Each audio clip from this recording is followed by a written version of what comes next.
আসসালামু আলাইকুম আরহামতুল্লাহ। প্রিয় শিক্ষার্থী বন্ধুরা, আজকের আলোচ্য বিষয় হবে নবম শ্রেণী জীবন ও জীবিকা তৃতীয় অধ্যায় স্বপ্নের কেরিয়ার সাজাই। সর্বশেষ তোমার যে পাঠ্য বইয়ের মূল্যায়ন আছে সেখান থেকে আজকে শুরু করব। এটাই হলো তোমাদের জীবন ও জীবিকার তৃতীয় অধ্যায়ের সর্বশেষ ভিডিও। তো এখানে দেওয়া আছে কি দেখো, যে স্বল্প মূল্যায়ন বা সমূল্যায়ন আগামীতে আমাদের জন্য কৃষি, সেবা ও শিল্প খাতে অপেক্ষামান 15টি পেশার নাম লেখো। মানে এখানে কৃষি, সেবা এবং শিল্প খাতের যে এখানে 3টা নাম দেওয়া আছে, এই 3টা নামের জন্য 5টা 5টা করে এখানে কিন্তু পেশার নাম উল্লেখ করতে হবে। ঠিক আছে, এটা আমরা প্রথমে পূরণ করে নেব। এরপরে বলছে এই অধ্যায় নতুন যা শিখেছি, এরপর আছে শিক্ষকের মন্তব্য, অর্থাৎ এই অধ্যায় নতুন যা শিখেছি সেই সম্পর্ক এখানে মূলত তোমাদের উল্লেখ করে দেব। প্রিয় শিক্ষার্থীরা, তাহলে আমরা কৃষি খাত থেকে শুরু করব।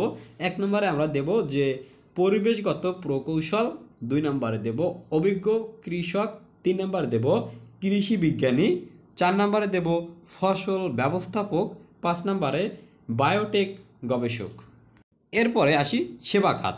সেবা খাতে 6 নাম্বার দিয়ে শুরু করব যে genetic engineer, 7 number designer, 8 number biomedical engineer, 9 number automation engineer, 10 নাম্বারে নবায়নযোগ্য শক্তি বিশেষজ্ঞ। এরপর আমরা শুরু করব শিল্প খাত। 11 নাম্বার দিয়ে লিখব কৃত্রিম বুদ্ধিমত্তা প্রকৌশলী, 12 নাম্বার মেশিন লার্নিং ইঞ্জিনিয়ার, 13 নম্বর রোবট মনিটরিং, 14 নম্বর প্রফেশনাল ডিজিটাল মার্কেটার, 15 নম্বর হবে অগমেন্টেড রিয়েলিটি ডেভেলপার। শিক্ষার্থীরা, এখানে যেহেতু আমাদের বলছে যে 15টি পেশার নাম উল্লেখ করতে, আমরা এখানে 15টি পেশার নাম উল্লেখ করলাম। এরপরে আমরা যাব এই অধ্যায় থেকে আমরা যা যা শিখেছি। প্রিয় শিক্ষার্থীরা, এই অধ্যায় থেকে যা যা শিখেছি সেটা আমরা কর্মিক নং 1, 2, 3 দিয়ে লিখব। তাহলে 1 নম্বর আমি দিয়েছি এখানে যে কেরিয়ারের ধারণা, অর্থাৎ কেরিয়ার ধারণা সম্পর্কে আমরা পেয়েছি। 2 নম্বরে সময়ের সঙ্গে পেশার রূপান্তর, অর্থাৎ সময় পরিবর্তনের সাথে সাথে যে পেশার পরিবর্তন হয় বা রূপান্তর হয় সে সম্পর্কে আমরা এই অধ্যায় থেকে জেনেছি। 3 নম্বরে বাংলাদেশের শ্রমবাজার, আন্তর্জাতিক শ্রমবাজার ও পরিবর্তনের দ্বারা, অর্থাৎ এখানে বলছে যে বাংলাদেশের যে শ্রমবাজার, আন্তর্জাতিক শ্রমবাজারের যে পরিবর্তন হয় এই পরিবর্তনের ধারণা সম্পর্কে আমরা কিন্তু এখান থেকে জেনেছি। এবারে 4 নম্বর বাংলাদেশের প্রবাসী শ্রমবাজারের প্রভাব, অর্থাৎ বাংলাদেশে যে প্রবাসী বাইরে আছে তাদের যে শ্রমের বাজার বা আর্থিক মূল্য বা সেটা কতটা প্রভাবিত করে সেই সম্পর্কে কিন্তু আমরা এখান থেকে জেনেছি।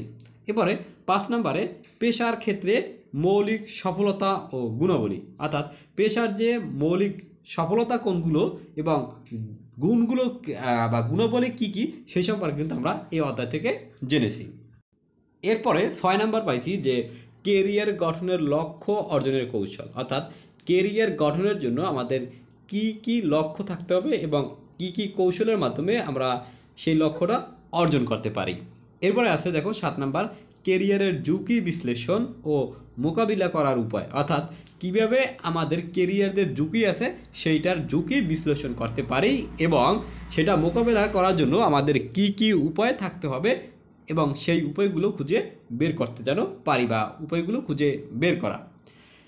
প্রিয় শিক্ষার্থীরা, এরপরে আছে দেখো যে শিক্ষকের মন্তব্য। এই শিক্ষকের মন্তব্য তোমার শিক্ষক তোমার এই যে লেখা বা লেখার ধরন বুঝে সে একটা মন্তব্য করে দেবে, এটা তোমাদের শিক্ষকের কাজ, এটা তোমাদের করার প্রয়োজন নেই।